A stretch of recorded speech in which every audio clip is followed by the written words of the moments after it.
눈이 번쩍 들지 않습니까? 드립커피를 마셨기 때문에 카페인이 평소보다 좀 센 커피를 점심에 드셔서, 아마 커피 안 마신 분들은 또 모르겠지만 커피 드신 분들은 각성 효과 때문에 평소보다 정신이 또렷하지 않을까 생각됩니다. 저는 맛있어서 2잔 마셨더니 아까 손이 좀 떨리는 것 같아서 물 한 잔 했습니다. 너무 많이 마신 것 같아요. 예. 하여튼 청년들 수고하셨고요. 오늘의 주제는 동물입니다. 동물. 누구나 동물에 대한 이야기 하나씩은 가지고 있을 것입니다.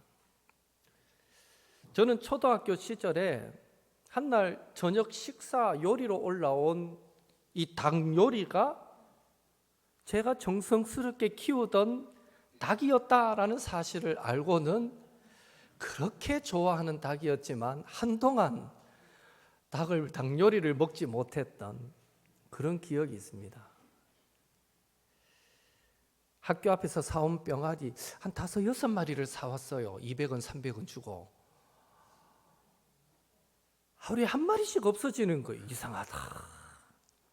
그래서 한날은 작심하고 딱 이 마당이 있는 집이었으니까 방에 들어가서 문을 조금 열어놓고 도대체 누가 저 병아리를 가져가나 하고 진짜 작심하고 하루 종일 앉아 있었어요. 범인을 잡을 때까지. 드디어 범인이 나타났는데 우리 집에서 키우던 고양이였습니다. 고양이가 두리번 하면서 조심조심 오더니 이야, 잽싸게 한 마리를 탁 물고는 도망가는데 제가 따라갈 수 있을까요, 없을까요? 도무지 못 따라가죠. 너무 화가 나고 어떻게 했는지 아십니까? 나중에 고양이가 딱 오니까 발로 차버렸어요. 네가 잡아주겠구나 이러고. 고양이를 발로 찬 건 잘못이지만 그래도 얼마나 화가 났든지 병아리를 한 마리씩 잡아먹어가지고. 요즘 애완동물을 기르시는 분들이 많은데요. 개, 고양이, 심지어 뱀까지 애완동물 많이 기르고 있습니다. 이렇듯 사람과 동물 사이의 밀착 관계는 어제 오늘의 일이 아닌 것 같아요. 짐승을 기르면 그만큼 거기에서는 기쁨도 있고 또 애착 관계가 형성되는 것이죠. 그럼에도 우리는 이 동물이 기독교 신앙에 어떤 의미가 있는가에 대해서는 그다지 크게 생각해 볼 기회는 없었다라고 여겨집니다. 그런 점에서 오늘 우리가 읽은 잠언 12장 10절은 아주 흥미로운 구절이다라고 말할 수 있습니다. 한 번 더 같이 읽겠습니다. 의인은 자기의 가축의 생명을 돌보나 악인의 국률은 잔인이니라. 성경은 의인은 가축의 생명을 돌본다라고 말씀하고 있습니다. 가축을 돌보는 것하고 의롭다라는 것이 정말 관계가 있는 것일까? 우리는 생각해 보게 됩니다. 과연 관계가 있다면 어떤 관계가 있는가? 여러분, 잠언이 말하는 의인은 어떤 사람을 가리킬까요? 첫째로 로마서가 말하는 의인은 죄인이지만 하나님의 은혜로 값없이 의롭다함을 받은 사람을 로마서는 의인이라고 말합니다. 강조점이 다른 거죠. 그러나 잠언이 말하는 의인은 공동체의 유익을 위해서 자신을 기꺼이 희생하고 자신이 아니라 다른 존재를 섬기는 사람을 의인이다. 잠언은 의인을 그렇게 묘사하고 있습니다. 잠언 11장 9절 같이 읽겠습니다. 악인은 입으로 그의 이웃을 망하게 하여도 의인은 그의 지식으로 말미암아 구원을 얻느니라. 앞뒤를 비교해 보면 의인은 이웃을 구원하는 자라는 거죠. 또 26절 같이 읽습니다. 의인은 그 이웃의 인도자가 되나 악인의 소행은 자신을 미혹하느니라. 이웃을 섬겨서 그들을 구원으로 인도하는 사람이 잠언이 말하는 의인입니다. 둘째로 잠언이 묘사하는 의인의 중요한 특징 중 하나는 공감 능력을 소유했다라는 것입니다. 의인의 공감 능력과 관련해서 잠언 29장 7절은 이렇게 말씀합니다. 같이 읽습니다. 의인은 가난한 자의 사정을 알아주나 악인은 알아줄 지식이 없느니라. 가난한 자, 소외된 자, 약자를 배려할 줄 아는 사람, 그 사람이 바로 잠언이 말하는 의인이라는 것입니다. 그런데 놀라운 사실은 잠언 12장 10절 오늘 읽었던 말씀은 사람이 아니라 동물, 가축도 의인의 배려가 필요한 존재다라고 말씀하고 있다는 것입니다. 마치 가축이 섬겨야 할 공동체의 이웃인 것처럼 묘사하고 있다는 것입니다. 우리는 이웃을 사랑하라는 명령을 잘 알고 있습니다. 구약도 신약도 모두 이웃 사랑을 말씀합니다. 그렇다면 성경적으로 과연 동물도 우리의 이웃이라고 말할 수 있는가? 이 질문에 답하려면 두 가지 질문을 생각해 봐야 됩니다. 첫째, 하나님이 동물을 몇째 날에 만드셨는가라는 거죠. 몇째 날에 만들었습니까? 동물? 손 들어볼까요? 첫째 날, 둘째 날, 여섯째 날에 만들었습니다. 여섯째 날. 여섯째 날 하나님은 사람뿐 아니라 동물도 만드셨습니다. 둘째로 하나님이 무엇으로 동물을 만드셨습니까? 여러분, 동물을 무엇으로 만드셨습니까? 흙으로, 말씀으로 이래도 뭐 맞는 말이지만 흙으로 만드셨습니다. 성경을 보면 흙으로. 사람도 흙으로 빚어졌는데 동물도 흙으로 만드셨습니다. 사람과 동물은 같은 날에 같은 재료로 만들어진 많이 닮은 우리의 이웃이다라고 말할 수 있는 것입니다. 흙으로 만들어졌다라는 것을 조금 더 생각해 보면 여기서 흙은 이 사람을 만드신 어떤 물리적인 화학적인 재료를 알려주는 것이 아니라 흙으로 만들어졌다라는 것은 죽음을 의미하는 표현입니다. 다시 말해 흙으로 만들어졌다는 것은 때가 되면 사람은 반드시 어떻게 됩니까? 죽는다라는 것에 대한 표현이 흙으로 만들어졌다는 것입니다. 이와 관련하여 전도서 3장 19절 20절은 이렇게 말씀합니다. 같이 읽습니다. 인생이 당하는 일을 짐승도 당하나니 그들이 당하는 일이 일반이라. 다 동일한 호흡이 있어서 짐승이 죽음같이 사람도 죽으니 사람이 짐승보다 뛰어남이 없음은 모든 것이 헛됨이로다. 다 흙으로 말미암았으므로 다 흙으로 돌아가나니 다 한 곳으로 가거니와. 하나님이 주신 생명을 가지고 살다가 죽는 것은 사람이나 동물이나 마찬가지다라는 것입니다. 그러면 사람과 동물, 사람과 짐승의 또 다른 공통점이 뭘까요? 제가 설교문에서는 시간 관계상 생략했는데 하나 더 말씀드리면 하나님은 사람의 경우에만 그 코에 생기를 불어넣으셨을까요? 이거 한번 생각해 봐야 됩니다. 창세기 7장 21절 23절에 보면 짐승에 대해서 동물에 대해서 묘사하는데요. 특별히 22절에 이런 말씀이 있습니다. 육지에 있어 그 코에 생명의 기운의 숨이 있는 것은 다 죽었더라.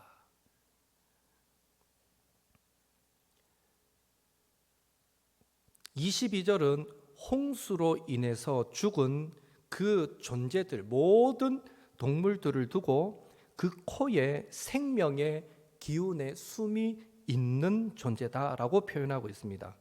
이 표현은 사람뿐 아니라 모든 동물을 지칭할 때 사용한 문맥상 모든 호흡하는 것들을 표현할 때 쓴 표현입니다. 그런데 그 7장 22절에 그 코에 생명의 기운의 숨이 라는 이 생명의 기운의 숨이라는 이 원어적인 표현이 바로 창세기 2장 7절에 나오는 하나님이 사람의 코에 불어넣으셨던 생기와 같은 단어입니다. 짐승에게 있는 생명의 호흡이 사람에게 불어넣은 생기와 같은 단어입니다. 그리고 시편 104편 30절 말씀에 보면 이런 표현이 나옵니다. 주의 영을 보내어 그들을 창조하사 지면을 새롭게 하시나이다. 새 번역은 이렇게 번역하고 있습니다. 주의 영을 보내어 라는 부분을 주님께서 주님의 영을 혹은 주님의 숨을 불어 넣으시면 그들이 다시 창조됩니다. 주님께서는 땅의 모습을 다시 새롭게 하십니다. 이렇게 새 번역은 번역합니다.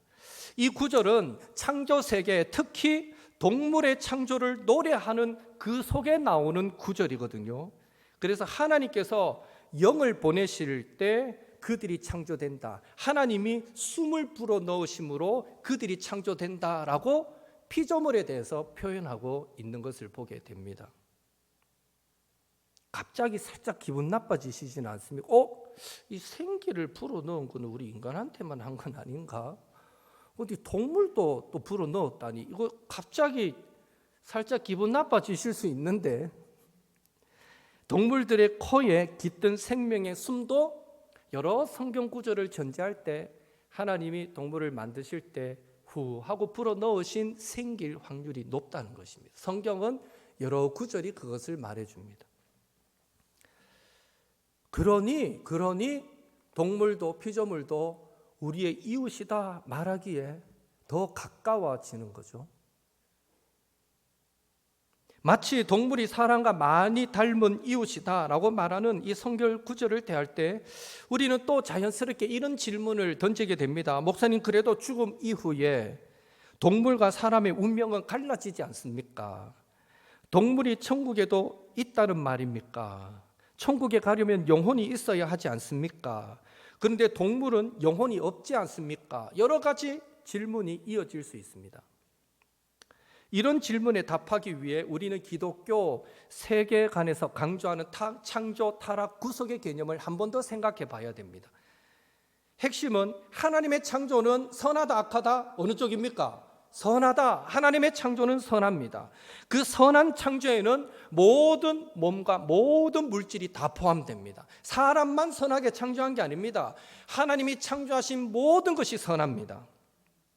하나님이 창조하신 것 중에 선하지 않는 것은 보시기에 좋지 않았던 것은 아무것도 없었습니다. 따라서 동물의 육체도 하나님의 선한 창조물입니다. 동물도 하나님의 선한 창조물입니다.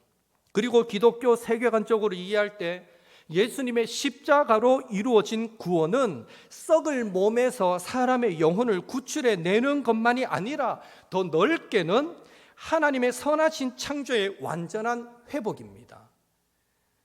그래서 로마서 8장 19절 22절에 보면 인간 이외의 모든 피조물도 썩어짐의 종로로 탄 데서 해방되기를, 회복되기를 고대하고 있다라고 바울은 기록하고 있는 것입니다. 따라서 동물은 우리처럼 영혼도 없고 하나님의 형상도 없지만 그러함에도 그들도 처음 창조의 선함의 회복이라는 구원의 복을 누리게 되는 것입니다. 그래서 성경은 새하늘과 새 땅에서는 이리가 어린 양과 함께 뛰어놀고 먹는 것으로 묘사되고 있습니다. 이사야 65장 25절 같이 읽습니다. 이리와 어린 양이 함께 먹을 것이며 사자가 소처럼 짚을 먹을 것이며 뱀은 흙을 양식으로 삼을 것이니 나의 성산에서는 해함도 없겠고 상함도 없으리라 여호와께서 말씀하시니라. 하나님의 평화의 나라, 하나님의 그 천국, 그 처음 에덴이 회복되면 그 비전 안에는 이리, 어린 양, 표범, 어린 염소, 송아지, 어린 사자, 살찐 짐승, 암소, 곰, 사자, 소, 독사 등등 모두가 어울리는 것으로 성경은 묘사하고 있습니다. 이 말씀인즉 천국에는요, 우리가 길렀던 그 강아지, 우리가 길렀던 그 고양이는 없습니다. 예, 그게 있다 이러면 좀 이단으로 가는 겁니다. 예. 천국에는 우리가 길렀던 그 뽀삐 없습니다. 예. 그러나 처음 창조의 선한 모습을 회복한 동물들, 그들이 천국에 있는데 뭐가 문제가 됩니까? 천국에는 사자가 있다 해서 그건 이단이 아닌 거죠. 처음 하나님이 천지를 창조하셨을 때 그 사자의 모습으로 존재합니다. 그리고 우리 사자 타고 막 노는 거예요. 예, 사자가 놀아도 물지도 않는 거예요. 우리는 막 뱀 보면 기겁하고 도망가는데 그때는 뱀이 이뻐가 막 같이 둘둘 감고 노는 거예요. 예. 처음 천지 창조 때에 그 선한 모습이 회복된 것, 그 속에는 동물을 굳이 제외시킬 이유가 없다는 거예요. 성경의 묘사는 함께 피조물의 회복이 고대되고 있기 때문에, 그래서 천국에서도 동물은, 짐승은 우리의 이웃이 된다는 것입니다. 신명기 5장 14절에 안식일에 일하지 말아야 하는 자들의 목록을 쭉 열거하는데, 그 목록에 보면 아들, 딸, 남종, 여종, 심지어 객, 나그네와 함께 가축도 안식일에는 일을 시키지 말라고 기록하고 있습니다. 이스라엘 사람들은 나그네, 객을 잘 대접하라는 명령을 받습니다. 그런데 특이한 사실은요, 신명기 5장 14절을 보면 대접해야 될 나그네, 객보다도 가축이 먼저 언급됩니다. 예, 순서상 아들, 딸, 종, 그 다음에 가축, 마지막으로 나그네를. 얼핏 잘못 이해하면 가축을 더 소중하게 여기는 것처럼 순서상 열거가 된다는 거죠. 이런 점에서 가축은 우리의 이웃이라고 부르는데 어느 정도 성경은 그 근거를 제공해 주고 있다는 것입니다. 비록 인간이 하나님의 형상이라는 특별한 지위를 지니고 있지만 동물은 우리가 흔히 생각하는 것보다 사람과 훨씬 더 많은 공통점을 지닌 피조물이다라는 사실을 기억해야 됩니다. 특히 사람이나 동물 모두 생명을 지닌 존재다라는 점이 아주 중요하고요. 그래서 동물을 생명을 지닌 이웃으로 바라볼 수 있다면 우리는 더 그 짐승의 생명 하나하나에까지 더 깊은 사랑과 돌봄이 가능해지게 되는 것입니다. 물론 동물이 우리 인간만큼 존엄하지는 않습니다. 인간만이 하나님의 형상입니다. 그러나 하나님의 형상일지라도 우리 인간에게 동물을 포함해서 자연을 자기 마음대로 그렇게 험하게 다스릴 권리는 하나님이 우리에게 주시지 않았습니다. 오히려 하나님의 대리 통치자를 의미하는 하나님의 형상인 우리 인간은 자연을 잘 다스리고 돌볼 때 하나님의 바르고 자비로운 통치를 드러내게 되는 것입니다. 그리고 하나님의 바르고 자비로운 통치의 특징은 이상적인 왕의 모습을 노래한 시편 72편에서 찾아볼 수 있는데요. 거기에 보면 이상적인 왕은, 하나님의 대리 통치자로서의 이상적인 왕은 가난한 백성의 억울함을 풀어주고 궁핍한 자의 자손을 구원하는 것으로 기록하고 있습니다. 하나님의 통치를 드러내는 왕은 약한 사람들을 돌봐야 했습니다. 따라서 우리 인간이 하나님의 대리 통치자라면 하나님이 맡기신 자연, 그 자연의 분명한 일원인 동물도 우리는 반드시 그들을 돌보아야 한다라는 결론을 가지게 됩니다. 그래서 동물이 사람만큼 존엄한 인격체는 아니더라도 우리는 동물을 아무렇게나 대해서는 안 되고요. 특별히 동물이 고통을 느끼게 만들어서는 안 됩니다. 인터넷에 보면 동물 학대 고발 동영상 종종 올라오는 것을 보게 되는데요.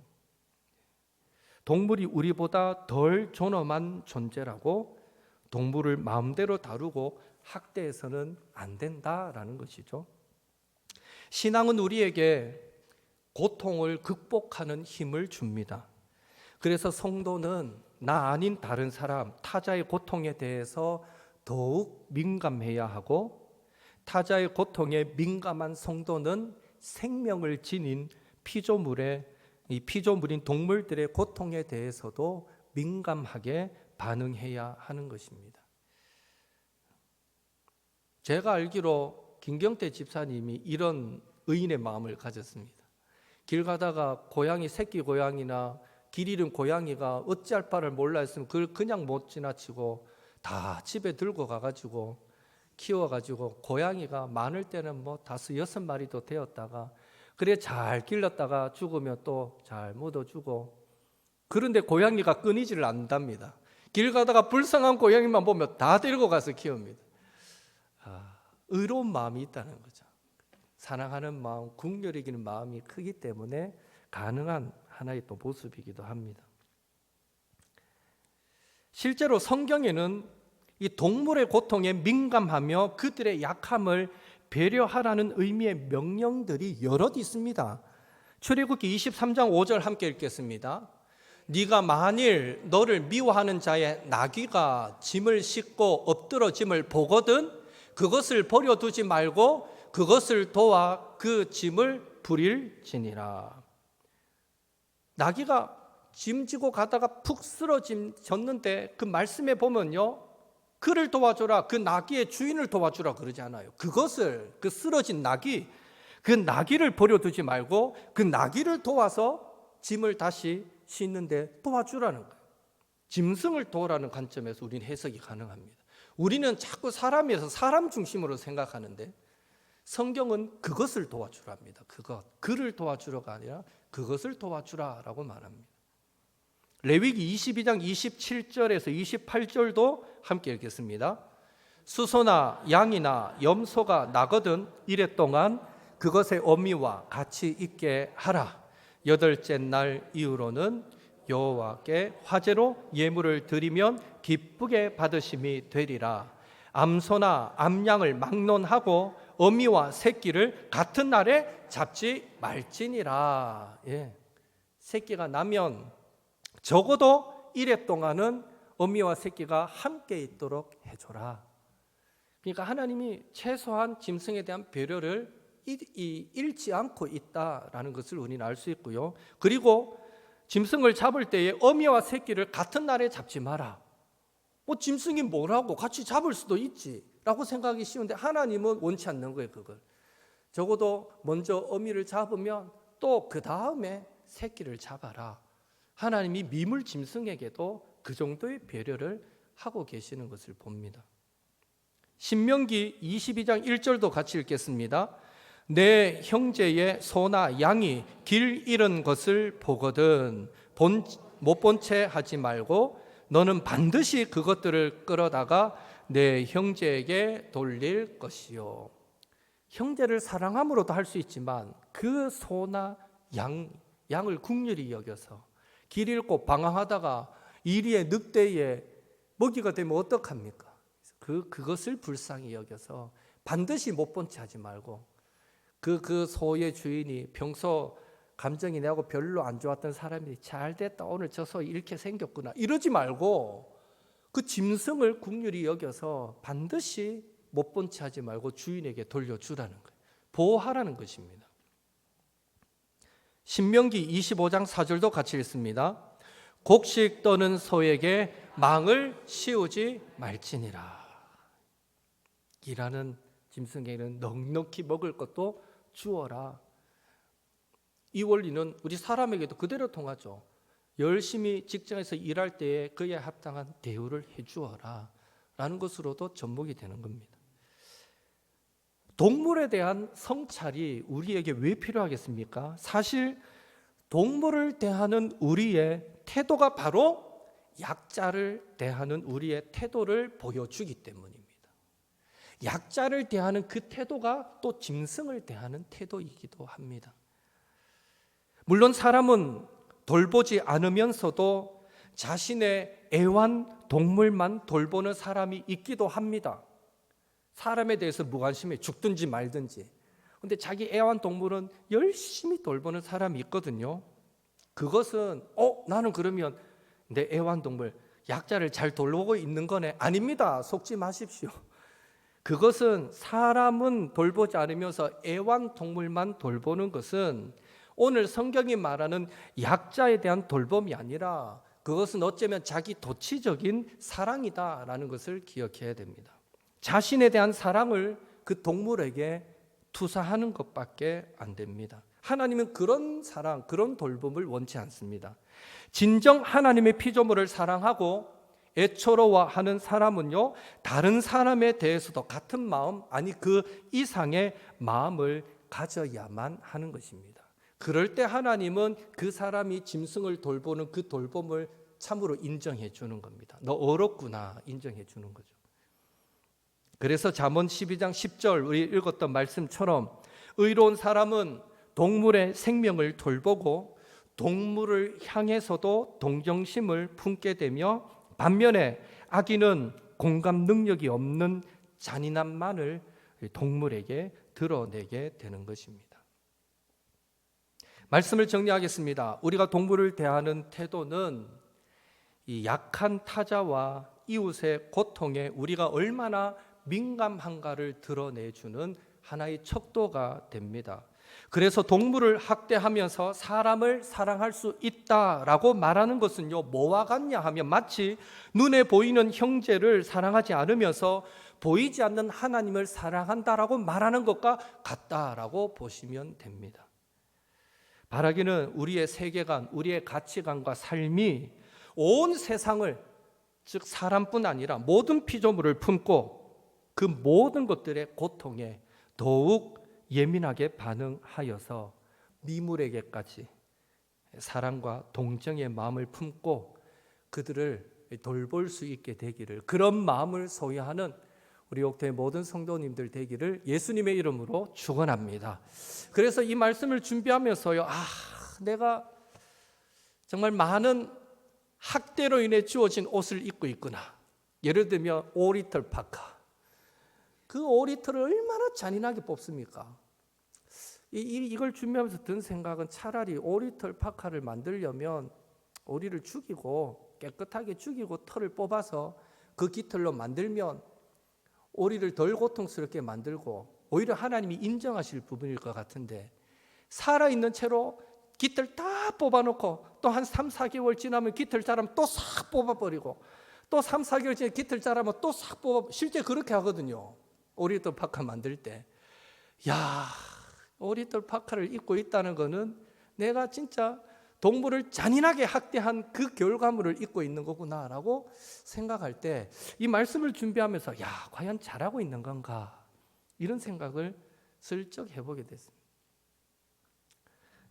적용할 부분이 많은 것 같아요. 우린 동물에 집중했지만 하나님 만드신 모든 피조 세계 정말 우리가 회복시키고 바르게 다스려 나가야 될 부분이거든요. 환경 파괴를 막는 일에 우리는 앞장서야 되고 자연을 지키는 일에 우리는 앞장서야 됩니다. 그것이 당연한 성도의 자세임을 기억하시고 이후로도 더 내 주변의 사람뿐 아니라 모든 피조물에게까지 주님의 마음으로 다가가시고 섬길 수 있게 되기를 예수님의 이름으로 축복합니다. 하나님,